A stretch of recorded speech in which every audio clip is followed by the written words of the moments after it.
You are listening to 15 Minutes, the show with Osiris Munir, only on LA Talk Radio.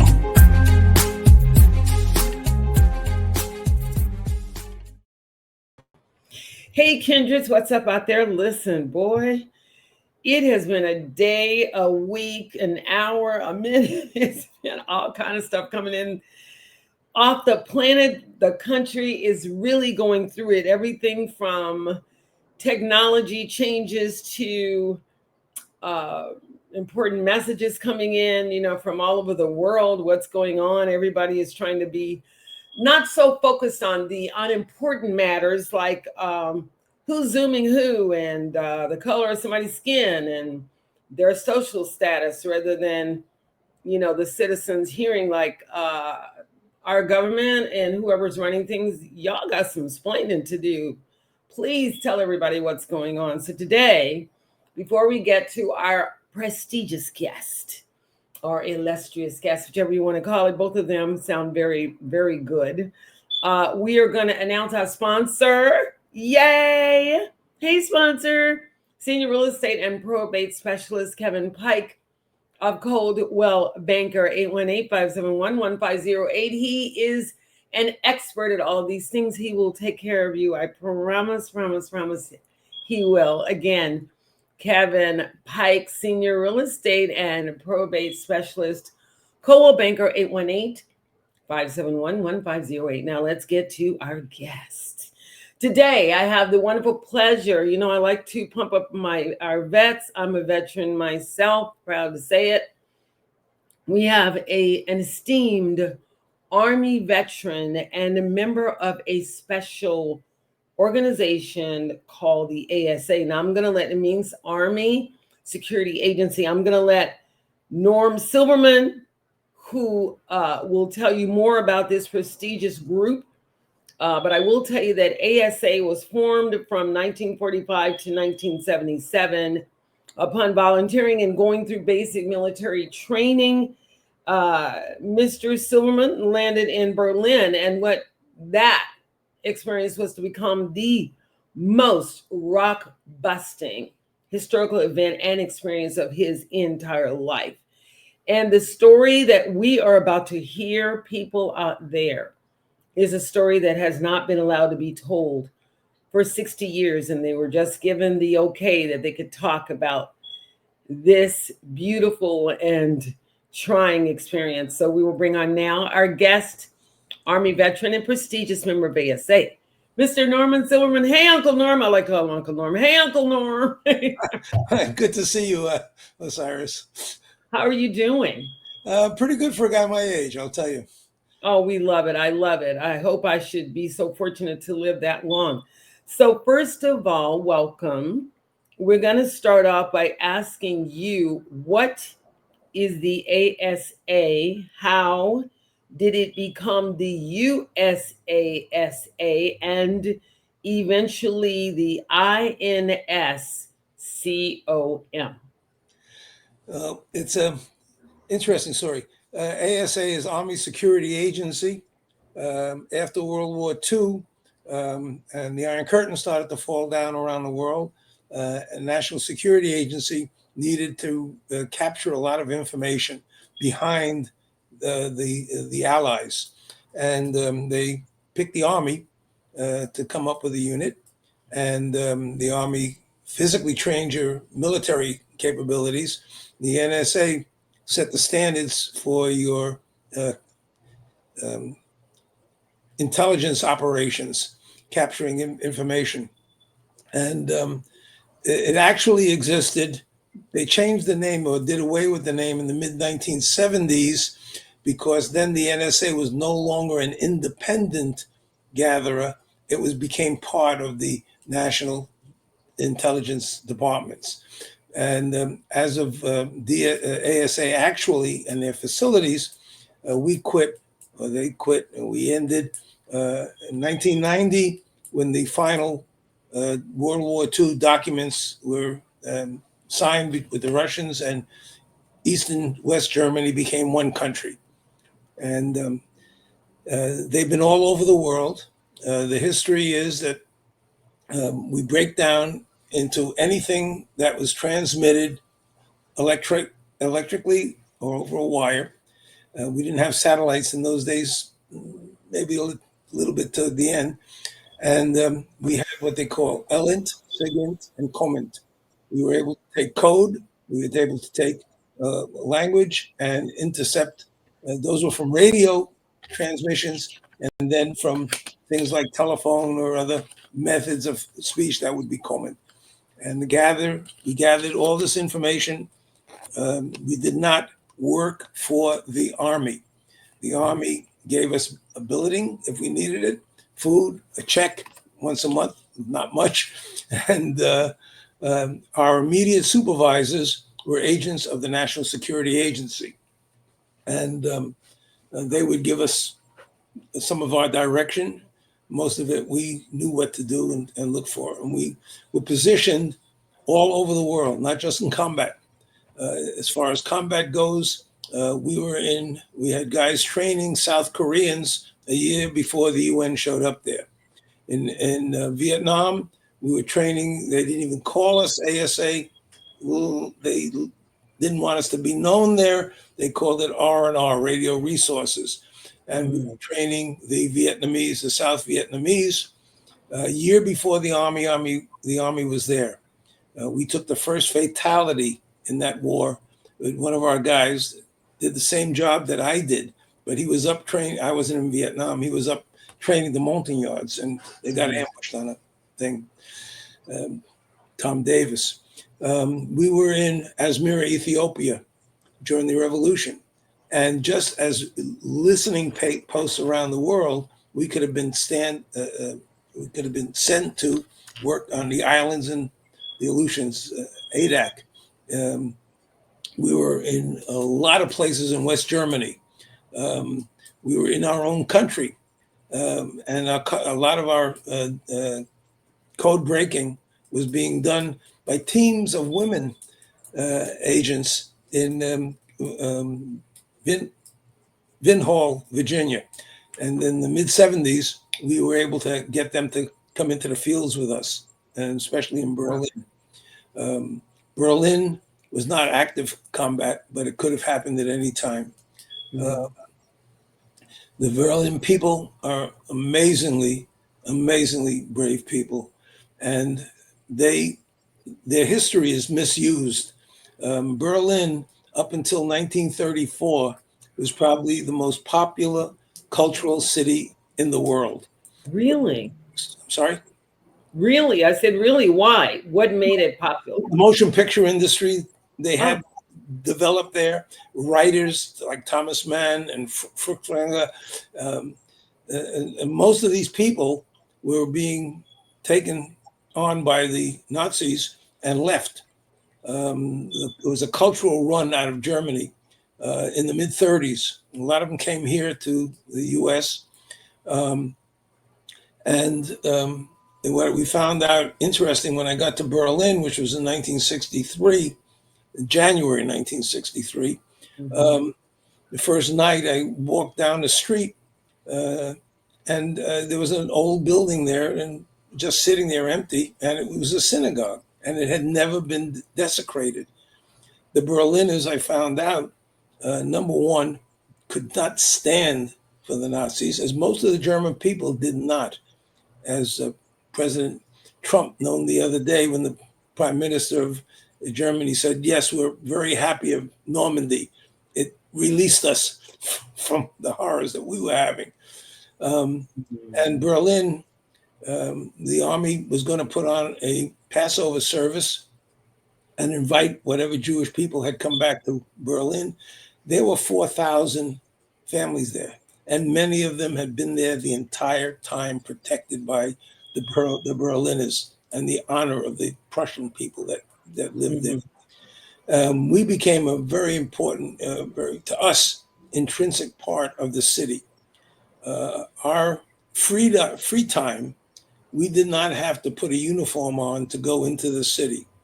When I got to Berlin, I hung up my Class A's, and the day I left, I took them off. when I wasn't in my fatigues in the woods on my machines, I was a civilian. I didn't have to have an army haircut. Um, we were part of the city, and 80% of the time we were Berliners. So we understood their fear. We understood their anxiousness. We knew when the balloons were going up, the Russians were moving around and things were happening. The poor people in Berlin, they just went about trying to get back to a 1933 Berlin, building their culture back. Fantastic culture, and it's back. It's unbelievable today. I just came back from a trip there. How many of you are there left? How many of the original people from the group that you were in? And then I'd love for you to tell the audience exactly what you guys did, why it was such a special group. Okay, I can tell you mostly. Some of it may still be Still be can't the speak. general composition. Yeah, there's from Berlin alone. I have email connections with about 100 people. I'm part of the older team, and as I said, we were there for 40 years, and some of the younger people in their 70s and are still around. But what I did personally, I was a radio interceptor. I would look for specific sounds at certain ranges on the radio, and you could pick up the strength of a signal, the code that it was sending, and identify it. And when you found it, it usually was somebody on the eastern countries sending out a signal to one of their spies. They're ready to receive information. Once we picked up one of those sounds, then we all started to look for the sound of the spy going to be sending that high speed, which is be a 30-second to 45-second transmission. And we had to pick up his call signal and then turn the machine on, the magnetic tape machine, and capture the high speed. Then we would slow it down and copy it onto paper and get it off to the decoders. That's one thing we had to do. We would keep one of our units in a place called Rudau. They were tracking the missile movements in the east. If anybody in Russia or East Germany would turn on a truck that was carrying missiles, our guys would pick it up, identify the location, where they were moving to. We picked up the traffic of everything, where their troops were, where their people were calling home. The linguists would get a lot of information. And, one funny story, I don't know how true it was, but they picked up a signal of one of the guys in the field, a Russian guy in the field talking to his girlfriend, and another call was coming in on him, and it was his wife, and they just switched it. They just flipped the switch on it. She could listen in. But that may be a story. That I can see where that might have happened. Talk a little bit about, now, I don't think everyone out there knows that in order to be a part of this group, your IQ had to be a certain level. Yes. So these people were super intelligent. So please explain to us what that is. Yeah, we did not know that. We went to basic training, or we're getting enlisted or volunteering or getting drafted. They give you a test, and they give you, and based on the score of your test, they can adapt you and say, hey, have you heard of this unit? Well, the test, you get the first or second day you're in basic training, you're disoriented, you don't know where you are, but the tests have nothing to do with your level of education. The tests are geared for you to have concepts. They give you a series of information, and how are your concepts? And everyone in our unit, with our conceptual growth, automatically can belong to the intelligence units. Our IQ among the tens of thousands, if not hundreds of thousands of people that take this taste. I'm sorry, got to slow down. This tape, all are in the top 3 to 5% in the world. And we don't know it. We know now that we're talking about it. We all have lived similar lives. Everything that sounds interesting, we go in and involve ourselves in it. Some of us went to college and got PhDs, and one wound up retiring as a vice president of a Swiss bank. I never finished college. I went to some fine schools: Fordham University, Cornell University, Pepperdine University. Wow. Cornell. Mm-hmm. Yeah, and but I never followed. I find something else that was interesting and go on. But meanwhile, by the time I would get a job and people would promote me, and by the time I was 38 years old, I was taken into a company that was doing about $500 million worth a year, and I had to redesign their whole structure. And then they sent me to California for 2 years. And when I retired at 50, I didn't go back. I stayed in California working for them. I was running a division. It was close to $3 billion, and my staff was good. The company still exists, and they're up to $65 billion a year. Around that was retail? You were in retail for a while, right? That was retail. Retail my whole life, different various. But that was the keynote of it. Also with sports, I tried every sport. If I was good enough to play it, I was on the team. If I wasn't good enough to play it, I knew enough to coach it. Mm-hmm. And I mean, everything from a kid on up. I was an equestrian. I played industrial hockey. Wow. A little bit of everything. And I do 10 years, 15 years and go on to something else.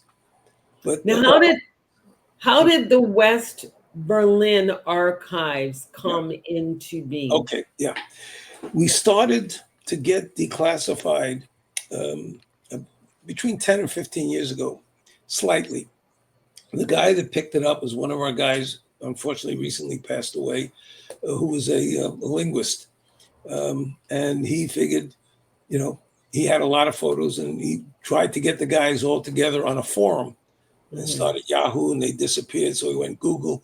And then when he knew he was terminal, he asked if somebody could take everything over. So we had a conversation and said, yep. And he bequeathed us over 2,000 photos that he had gotten from all the guys, all the emails confirming or deconfirming the stories that people were telling. And we started having a monthly Zoom meeting, and we decided we're going to build a website. We created a corporation, a not-for-profit corporation, no stockholders. We have a few directors, and we have Class A members that had to be either with us, worked with us, or members of their family. And then we have and they have the right to vote when we put up things for vote. And then we have Class B members that people just want to associate with us, and they get everything but benefits if we have any benefits to do.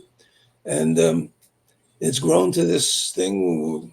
We're starting to open up. The sun is coming in. A couple of weeks ago, I think I told you the story. It was a few months ago. One of the guys in town here owns a very nice restaurant. He was in the Middle East twice, and he knew I had been in the service, asked me if I could be a speaker to their Kiwanis group. And I went down and I had a nice conversation and gave him an introduction and gave a talk for about a half an hour. And we'll go to sit down. I get a standing ovation. It took me by shock. And I can see why. You're a great speaker. In the meantime, we're getting together with guys from Vietnam that were working on trying to get us a memorial at the cemetery in Arlington. Yeah, we're the only member of the military that does not have a memorial, as he says, a home to come to. Vietnam veterans? All of the ASA veterans. All the ASA veterans, got you. Okay. Yeah. Okay. And a lot of them are not there. And that's other problems we have. But so I've been involved now with a few thousand of the ASA guys that are around the world, and we're trying to bring this thing out. We just had a few people on the East Coast. I think CBS on some of their stations has a thing called Veterans Speak. And Yes. they've been on that show now, 2 or 3 of those. And I've had a few more talks and starting to create a PowerPoint that we can send out to colleges and universities because they have the stories wrong. So what do you think, what is it wrong that we have and how can we correct it? I mean, we've got you, thank goodness, right now, but how can we correct it? Well, it's the history. They don't have the true history on a lot of the stuff. Not all of our stuff is declassified. You want me to tell you what I did? Physically, everybody pretty knows that. Stuff that stays classified is not what we did or how well we did it, though when we're doing it, how well is classified. But it's the techniques we use to gather. Other than our machines. How does our operations operate? And that's still, a lot of that is still classified. One of the things, for instance, that we did, which we get no credit for, and the poor guy that did it, still around. We just met each other in Berlin again. Mr. Hathaway was our agent at the time. Came in and wasn't my trick. It was the trick after me, and said, "Hey, we need you to do something. There's a blast coming on, a fast. It's obvious code and it's high speed, but it doesn't sound like typical code, and it's low frequency and it's weak, and it comes up around 9 o'clock Berlin time at night. If you can find something strange like that, see if you can get a directional on it, and see if you can even copy it." And this friend of mine, Bill Gasser, he was on the machine that night, and he found it and copied it. And he called his boss over, a guy that wrote our great book, Spooks in the Woods, who's his trick chief, and said, "I got this thing, but it's strange." They slowed it down. And Mike has an ear for music. And he says, "That's not diddy dots. That's musical sounds. And an A and a C and an E flat." And he took the code down and broke their call ups with a machine that we have, a Hellscriber. And he sent it, the NSA sent it to the Army and the Air Corps. We didn't know. We just did what he asked. And he came in a few days later and he thanked Gasser. And Gasser said, "Mr. Hathaway, whatever it is, it's moving. But I only have an azimuth. I can only get one direction on it. And it could be anywhere from Canada to South America." And Hathaway broke up one of our rules, need to know. We did not need to know. But he said, "Yes, I expect it to be moving. Those are new Fox-class Russian diesel submarines." Wow. We knew when they left their port up in the North Atlantic, and we thought they were going to the Bering Sea, and the Navy lost track of them because we didn't have satellites. So, communication. We picked a signal bouncing off the ozone. And they were on a suicide attack to our carrier fleet that was blockading Cuba. And they did not know that Kennedy and Khrushchev had come to an agreement that they would take their atomic missiles out of Cuba. They'd turn the vessels around bringing missiles, and we would take our missiles out of, I think it was Turkey at the time. And we were just going to leave they were on attack. I have this thing. Hold it close to the screen so we can try to see it. You still can't. We can see a little bit. Yes. It's in Russian, but what it is, it's an attack picture that we had picked up, and it shows where the submarines were, where Cuba was, and they were within days of releasing those atomic tip torpedoes. One of the submarines I got on a clearance that I get these regular clearance releases from the National Security Agency. Had damaged itself a little bit off Guantanamo Bay, but did not break open any of the torpedoes.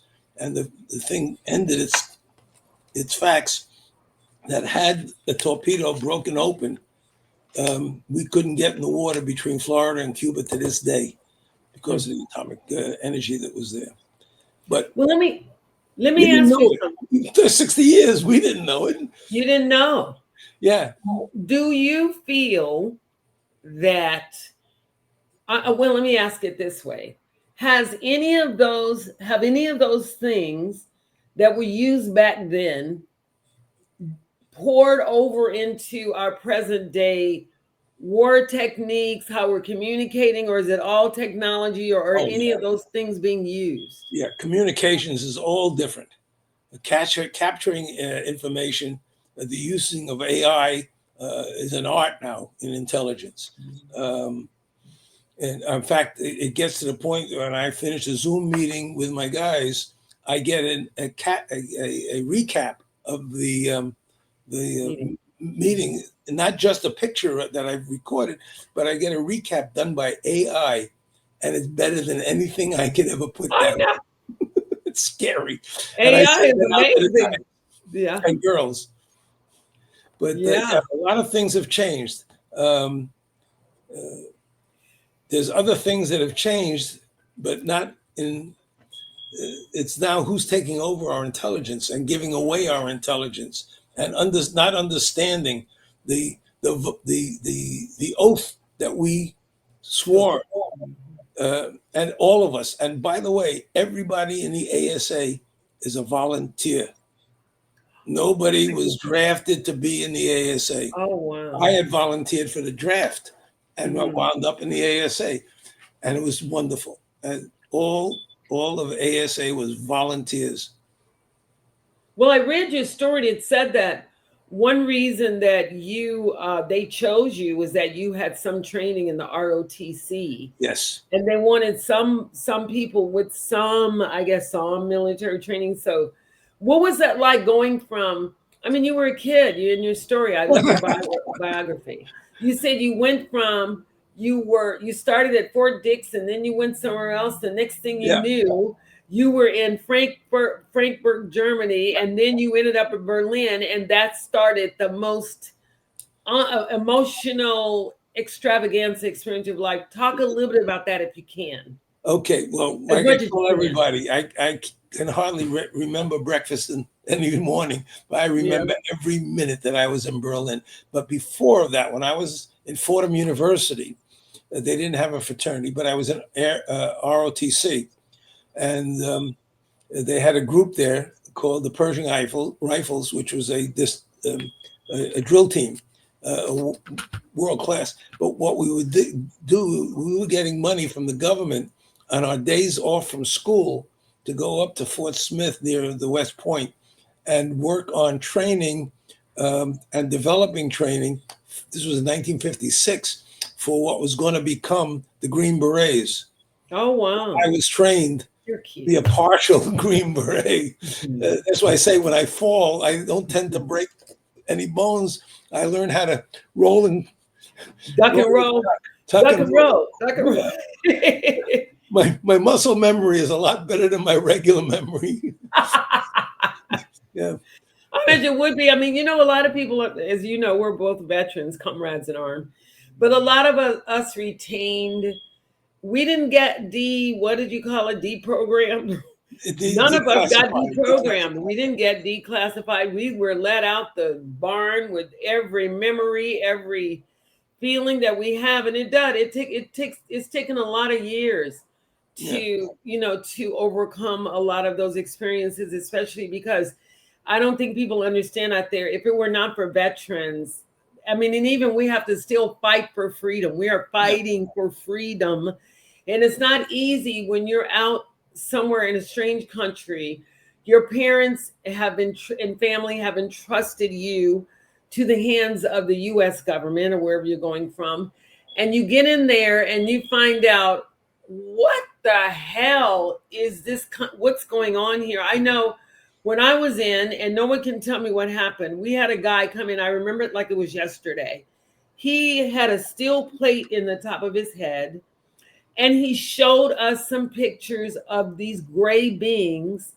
I don't think they called them aliens, but he had us look at them, and he said, that the military didn't want anyone to know about it, but he came in and taught us all a class. So I'm never surprised. Yeah. And a lot of people don't know that Eisenhower, I think one of the other presidents, they left a budget to Yes. do Yes. extraterrestrial research, people. Yes. These things are not, they're not some weird thing. These things have been going on for years. And I think that the education of the American public is just now coming. We're kind of waking up now and smelling the roses, you know. Well, So what do you have to say about those kind of things? Because a lot of people well, saw a lot of things and they were told to shut up and say they didn't see them. well, we had top secret. We had signed to, and we had top secret crypto and a monthly changing code. If we needed something in the White House, intelligence, we get it there in 10 minutes. And we said we would not talk about it. And if we did, we were subjected to somewhere between $15,000 and $30,000 fine and between 15 and 30 years in federal prison. But it didn't matter. We just wouldn't do it.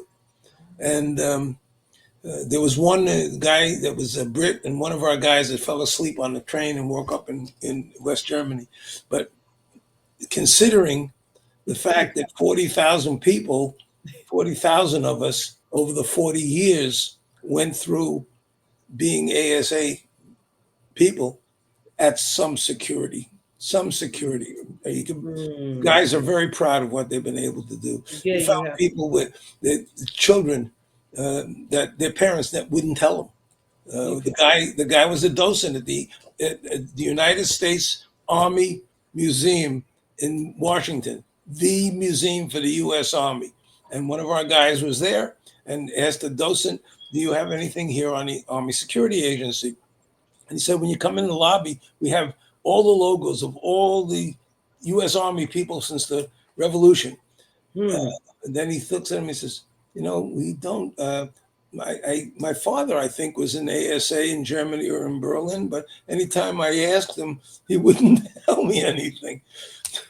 And that's the life we live. But now we're letting the sun come up, the curtain come up. The guys from Vietnam, veteran in the VA, are getting a terrible. We can't. They want to know if they're entitled to help for exposure to Agent Orange.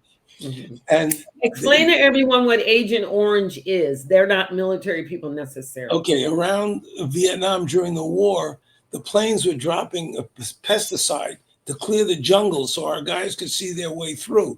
It happened to have resilience of poison that would stick in your body and come back later in your life. And our guys are constantly asked to, "Well, where in Vietnam were you working?" And the Army has no records because nobody knew where we were. We were moving with the units. So our guys don't get any benefits for the possibility of the diseases they're getting from that disease.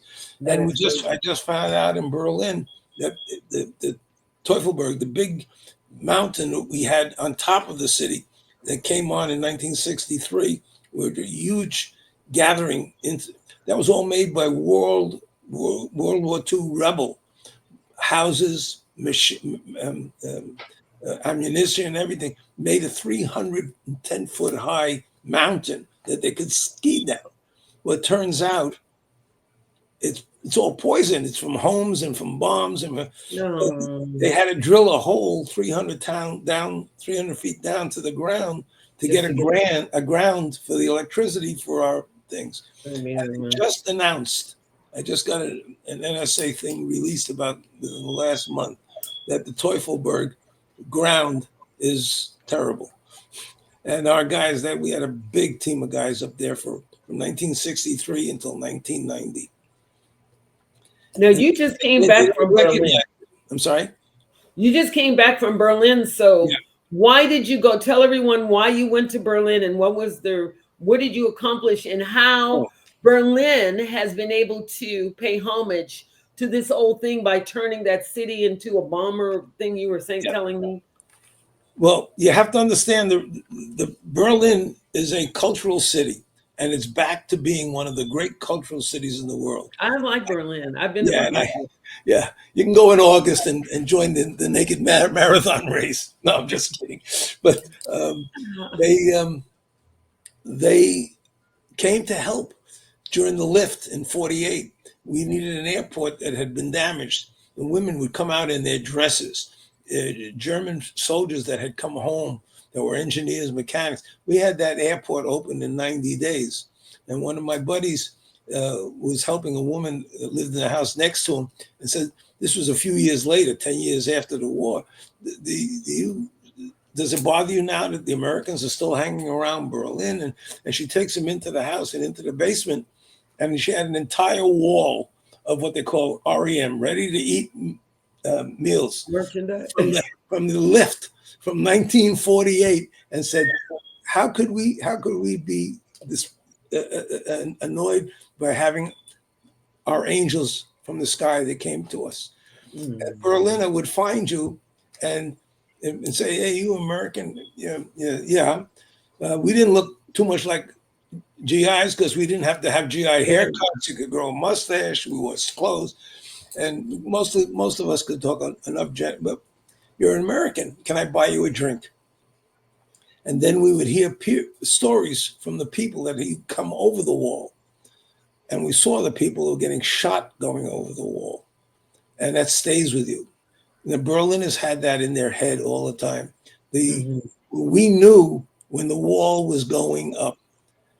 When I got the information about it, they had already started. The guys that were working on the swing shift from 4 to midnight knew it was coming up. When they drove home, they could pass by it. They're putting an 80-mile wire city around the city. Wow. Okay. And the pro-Berliners, they didn't know what was going to happen next. But they went around their business. Yeah. Great culture they had. We saw Ella Fitzgerald, Louis Armstrong came. Every major celebrity. They had their own great Philharmonic orchestra. They had a great ballet. By 1963, they were back to being a great cultural city. They were Berliners again, and it stays with you. You feel what they felt. They had the fear. You could feel their fear. The fear. They lived with it. We knew when the balloons were going up. They didn't know when the balloons were going up. Beautiful city. Beautiful city. That in Munich, they were so clean when I went there. And I wanted to live in Europe. And I was just so Europe-bound. And I came back to the United States. Yeah. And you guys can say what you want, but it's about 50 years behind over here. It's very embarrassing when you go to other countries and you see the sophistication of other countries and have to come over here. And all we can find to think about is what's wearing who's zooming what color their skin are, and if they drive what kind of car. And it's so we're going to get a good wake up call. And I'm happy. I am so happy that the United States is getting our butts beat and that we are being required to grow up like the rest of the world. Grow up. We need to grow up. Do I still have one more minute? Of course you have two. You have about 10 more minutes. Go ahead. Wow. Well, when we were in Munich, we were invited to talk to junior high school, early grade high school, like 10th grade, 9th grade, 10th grade students. My wife's family, as I said, I may not have said, were invited to become Bavarians in 1605. And of course, they had to run from the country during the Holocaust. And the students we told them about what the lives were there, and they were open for question and answer. And every one of the schools that our people went to, we had a recap when we came back to, and we had the same questions and same answers. And the one question that repeated from all of these kids, other than was this house there? What happened? How do we avoid what had happened? How do we avoid it again? These kids are so smart. What did they say? Every one of us answered the same way. Vote. Vote. Yeah. And the kids understood exactly. You have to stand up for what's right. People, you don't give respect to people that don't own respect, but you vote. And we had a meeting, there were 80 people. We all said the same thing. That's what every kid from the rich neighborhoods, from the poor neighborhoods, not too many very poor neighborhoods in Munich. The Germans seem to manage their financing very well. They have a good middle class. Beautiful city. But that took me by surprise. These kids are so bright. And their history, where the Nazis used to burn the books and make books, they insist on having the books and being not forced to, but being ability to get the books, any books they want to read. Every school, the children are required to go to a museum for the Holocaust and take part and see what's going on. It's so free, it's so light. The only thing that bothers me is the traffic, which is people my age on bicycles. Wow. Yeah. But that's good though. I mean, but they're into all of those things. Those things are not fads over there. It's like a lifestyle. It's not a fad or trend. It's a lifestyle. Let me ask you one more thing, because we've got about 10, maybe about 8 or 9 minutes left. When you spoke to the Daughters of Legion, was it the Daughters of American Legion? How was that? And what makes them what is the difference between the Daughters of the Legion and Sons of the Legion, or moms or uncles of the Legion? Why is it the Daughters of the Legion? And what was the experience you had in speaking to them? Because it's quite a big group, I've told. Well, they have a long, strong field to history. And there were a lot of veterans that were there. In fact, we met guys that had heard about Mickey, the crazy cat. I met the granddaughter of a woman, a young girl of a grandfather was ASA in West Germany. And she was so happy to get some information. She's going to put him in touch with me. But the people were just absorbing this and looking and saying, wow, this is, who knew this? Who knows this? And the other thing I discovered, they have a posting that you can find of the IQs around the world as posted, and the average is considered 100, an IQ of 100. If you have below an IQ of 80, you probably can just about write your name. But the United States, our average is between 96 and 98. It's below average. It's below. And what's scary is the states that it occurs in. They show you where they are and where it's lower. And then you look at the IQs in places like Denmark and Norway and Germany. And the kids speak 4 and 5 languages, and they're 4 and 5 years old. I mean, it's embarrassing. I really don't want to get to it. It's embarrassing. I'm embarrassed sometimes to call myself an American, because I grew up in a country that had everything. Everything. We had access to everything. And how in the world did everybody else grow up? I know we've taken care of a lot of people. I will put that in there. But our focus is so off. It's off. Yeah. Our focus on what we're focused on and what we should be focused on is off. Yeah. It's not even important. Who cares what somebody wore to the... It's so stupid. Everybody's like, so what? My son is over 6'5", and he wore something. So why isn't everybody's? We'll get it. We will get it. Our guys have, since we're good guys understanding concepts, we've come up with a reason for it. We've allowed the inmates take over the institution. Wow. Yeah. What makes you say that? Well, you can see their lack of understanding concepts.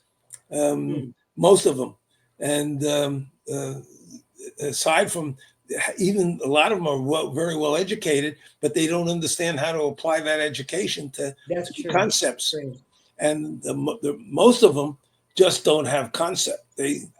I'm willing to bet that I don't want to get into politics. No, I could give you. don't want to get your blood pressure worked all up again. Well, that I have under control. Thank you. We want to be able to keep you savored and calm as long as we can.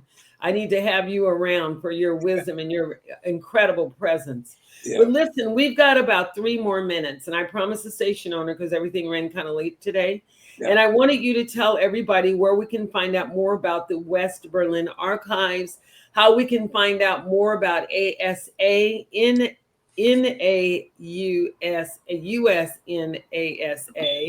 and the INSCOM. It's amazing that you asked.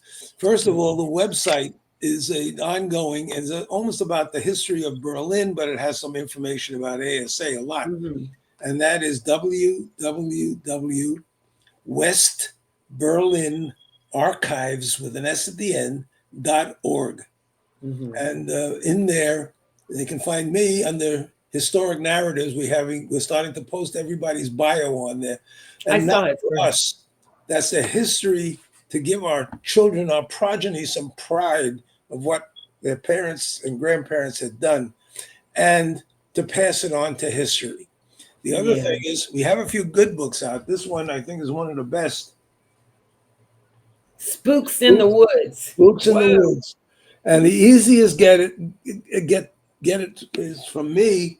You can get my information on the website, or just Google it. It is a history of the wall. It starts in 1960 through 1963. The guy that wrote it has over 200 photos in it. He took probably 80% of them himself. He was a trick chief on the team that found the submarines. Unfortunately, he's in a hospice situation now. He's a terrific guy, and he's come. We wish him well. At that point, yeah. And we wish him well. We got to go, people. I want to say one more shout out to our sponsor, Kevin Pike, Coldwell Banker, 818-571-1508. We'll take care of all of your real estate needs, I promise. I wrote it down, and I'm sending it off to my guys. Okay, he wrote it down. He's sending it off. And then I want to also give a shout out again to our guest, the fabulous U.S. Army ASA, knows all about what happened. My uncle, Norman, so he's my play uncle. You guys, I adopted him when I met him. He's so sweet. Want to also listen up. We love you. I love that you come every week and support us religiously and diligently and vigilantly. And we want to thank our sponsor, again, our LA Talk radio show, Sam Hassan, for letting us shine every week. And don't forget to smile. It works wonders. And I loke you. Loke is like and love together. So I like you and I love you at the same time for what you do, who you are, and how you make yourselves always present. Don't forget about me, Osiris_Munir_ the painter. I'm a veteran, proud to be one. I've got lots of stories, both us and Uncle Norm. We got a lot of stories to tell. We've been and done a lot of things. I know we look like regular people, but we are not common people, are we, Uncle Norm? No, we are not. So we gotta go. I have another 100 more stories about Berlin, but it's okay. Okay, well, we'll talk more. You're going to be around. We're going to tell some more stories. We got to go because there's another show coming up. And it's been real. And thank you all. Thank you to our guest again, ASA, USASA member, U.S. Army veteran. I'm proud to know you. You are my uncle. I love you. Thank you. Uncle Norman Silverman. Okay. Bye. See you next time. Don't forget to subscribe to my YouTube channel. I need your numbers. Goodbye. WestBerlinArchives.com. Bye-bye. You are listening to 15 Minutes, the show with Osiris Munir, only on LA Talk Radio.